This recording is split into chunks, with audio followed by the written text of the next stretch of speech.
বয়সে এত হই হুল্লোড়, আসলে আমাদের বয়সটুকু কত?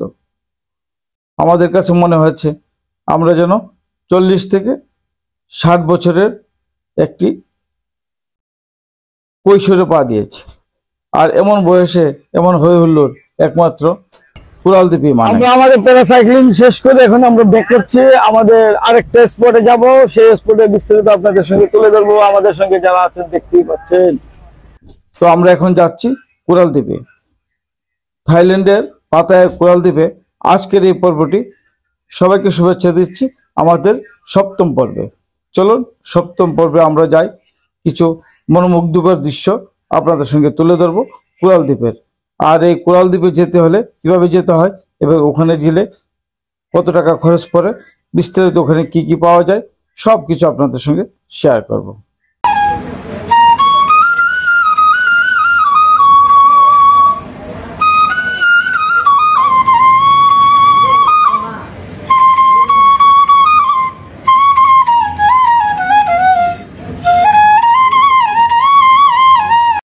আমরা এখন কুড়ালদ্বীপে এসে পৌঁছেছি। এটা হচ্ছে কুড়ালদ্বীপ। এখানে আমরা এই শিপে এখন উঠবো। এখানে অক্সিজেনের সবকিছু দেওয়া আছে।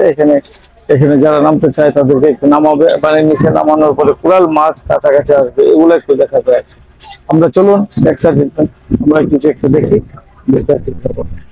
না, আমি কিন্তু কুড়ালদ্বীপের পানিতে নামতে পারিনি, কারণ পানিতে নামার জন্য যে প্রস্তুতিটুকু দরকার সেই প্রস্তুতিটুকু আমার নেই। যেহেতু আমি পানিতে নামিনি, তার জন্য আপনাদেরকে নিয়ে যাচ্ছি আরেকটি দ্বীপে। সেটি হচ্ছে কুড়ালদ্বীপের কোলার আইল্যান্ড যাকে বলি। এখানে আরো চমৎকার কিছু দৃশ্য আছে, সেই দৃশ্যগুলো আপনাদের সঙ্গে তুলে ধরব।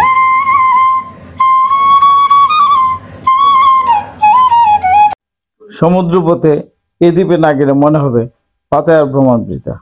পাহাড় ও সমুদ্র বেষ্টিত এই দ্বীপে প্রতিদিন ভিড় করে বিশ্বের বিভিন্ন দেশের হাজারো পর্যটক।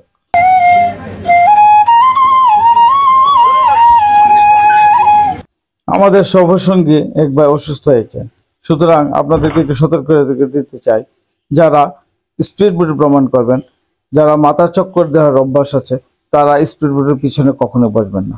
স্পিড বোটের সামনের দিকে বসবেন, দূরের দৃষ্টিতে তাকিয়ে থাকবেন, তখন তেমন সমস্যা হবে না।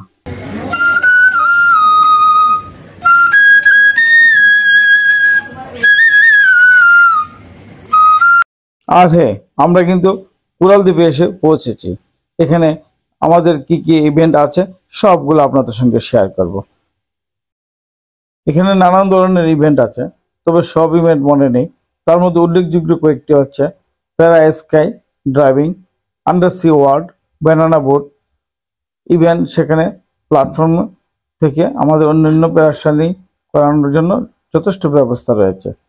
একটি স্পিড বোটে প্যারাশুটের সঙ্গে দড়ি দিয়ে বেঁধে এই প্ল্যাটফর্ম থেকে মানুষগুলোকে আকাশে ছেড়ে দিচ্ছে এবং তারা গভীর সমুদ্রের উপর প্যারাশুটে করে আকাশে ভাসছেন।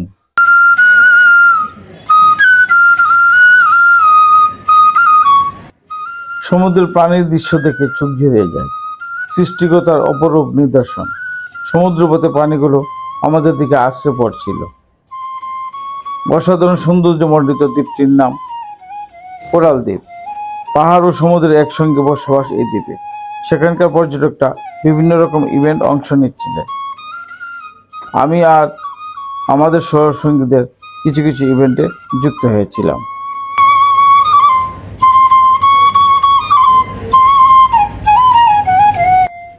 এই পর্যায়ে সাগরের পানিতে ঝাপটাঝাপটি করার সময় এসে গিয়েছে। আর আমাদের লোকজন এমন ভাব নিয়ে বসে আছে যেন সারা দুনিয়া জয় করে এখানে।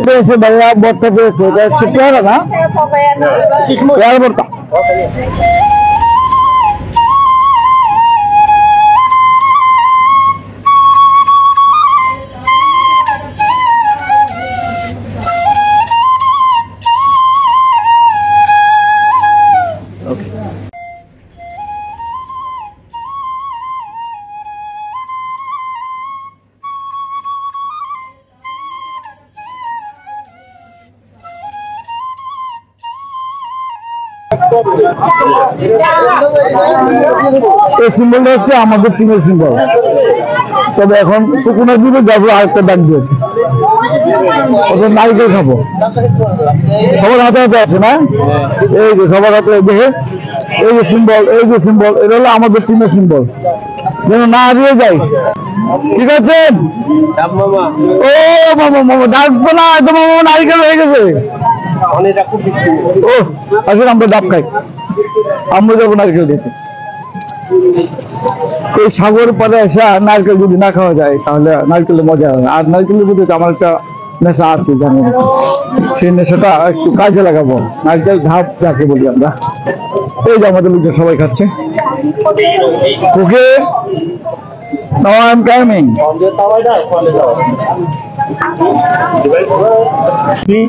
ও চমৎকার, সেরকম আসেন খাই। দাঁড়িয়ে দাঁড়িয়ে খাবো, দাঁড়িয়ে দাঁড়িয়ে খাই।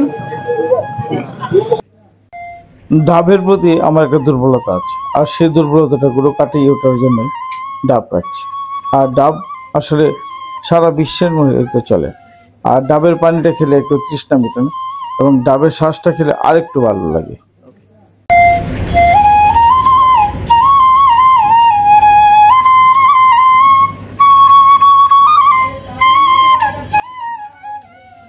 কুড়াল দ্বীপ পাহাড় ও সমুদ্রের মিলন মেলা, পাশাপাশি বিশ্বমানের পর্যটক কেন্দ্রের সব ধরনের সুবিধা থাকায় তার সৌন্দর্য মাত্রা বহুগুণ বাড়িয়ে দিয়েছে। এই এলাকাটা আমার নিয়ন্ত্রণে থাকে, বর্তমানে আমার নিয়ন্ত্রণে আছে।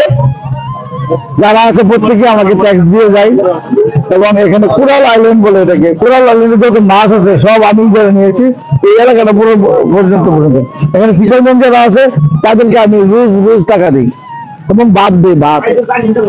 তো এখানে বড় ভাই আছেন একটা, মানে বাদ নিয়ে আছেন, এই বাদটা হচ্ছে আসলে এখানে যারা আছেন, যদি কেউ বাদ না নেয়, যদি কেউ বাদ না নেয় তাহলে কিন্তু এখানে কোনো লাভ নেই। মনে হচ্ছে না অনেকক্ষণ বসে আছে, আসলে কিন্তু 2 দিন বসছে। তো আসেন, তারপরে যাবো হচ্ছে পানিতে চাপাচাপি করবো, তারপরে বিস্তারিত দেখাবো। আমি একটু সাগরে নামবো, সাগরের জলে ভিজবো, সাগরের জলে এইখানে ভিজবো, সাগরের এক সাইড। আসুন সাগরের জলে গাটাকে এলিয়ে দিই, বিলিয়ে দিই, ভিজিয়ে দিই, জাপটা জাপটি করি। আমরা সবাই মিলে একসাথে নাচানাচি করছিলাম সাগরে।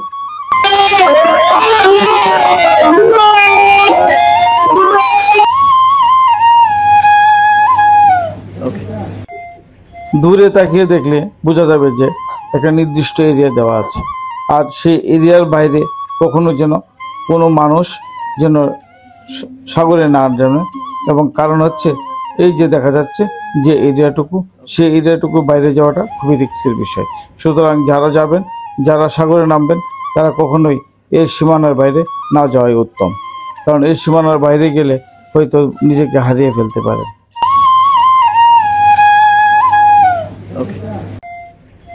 সমুদ্রের স্বচ্ছ পানি, আকাশের নীলের সংমিশ্রণের মধ্যে মাতানো জল রং। কুড়াল দ্বীপ সুন্দর হলেও তা পর্যটকদের আকর্ষণ করার জন্য বিভিন্ন কৃত্রিমতায় পরিপূর্ণ।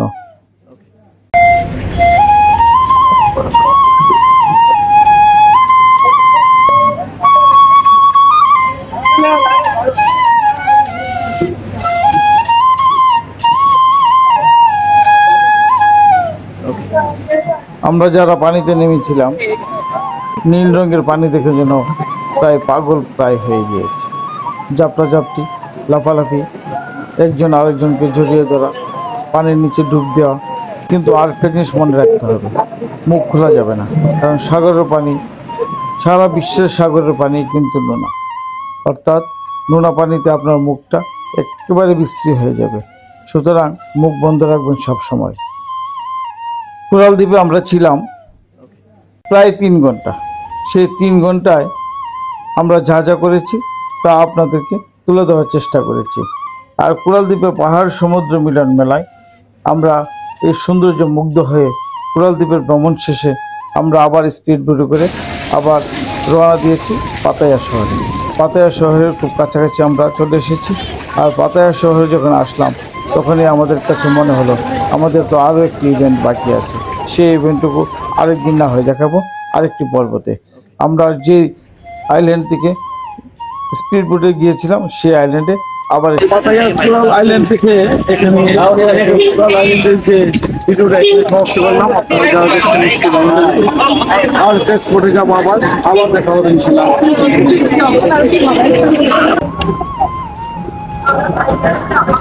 মুম্বাই মাশাআল্লাহ। আমরা এটাতে দুপুরবেলা লাঞ্চ করবো। আমরা এই লাঞ্চের ভিতরে ঢুকছি। আমরা দুপুরবেলায় লাঞ্চ করছি। আর এই লাঞ্চের শেষে নিশ্চয়ই আমার দর্শক যারা আছেন, যারা আমার এই ভিডিওটুকু দেখছেন, আপনাদের যদি খিদা লেগে থাকে তাহলে আপনারা খেয়ে নিতে পারেন। তবে সেই ফাঁকে আমরা যে হল রুমটাতে খেয়েছি সেই হল রুমটা বিশাল একটি অবস্থা। তারপর পরে আপনাদেরকে নিয়ে যাব আমার অষ্টম পর্বে। অষ্টম পর্ব দেখার আমন্ত্রণ জানিয়ে এখানে শেষ করছি। নতুন নতুন আরও চমৎকার কিছু আছে, সেটুকু দেখার অপেক্ষায় রাখুন এবং আমার চ্যানেল নতুন হয়ে থাকলে সাবস্ক্রাইব অথবা ফলো বাটনে চাপ দিবেন।